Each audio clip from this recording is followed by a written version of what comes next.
యేసు రక్తము ఇదిగో మన హృదయాన్ని పాపము నుండి అది శుద్ధీకరిస్తుంది.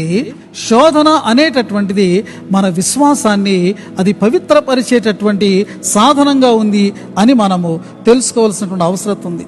శోధన మన విశ్వాసాన్ని పరీక్షించేటటువంటి ఒక కొలిమి లాంటి సాధనమని మనము అర్థం చేసుకోవాలి. మనము ముడి బంగారం లాంటి వారము.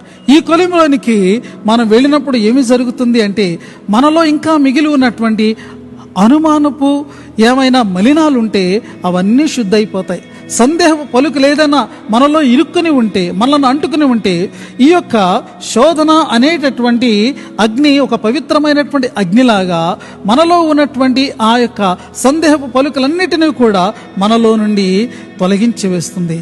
మనము నాణ్యమైనటువంటి బంగారం లాగా మనము మార్పు పొందుతాము. మన విశ్వాసము బంగారు విశ్వాసంగా మార్పు పొందుతుంది.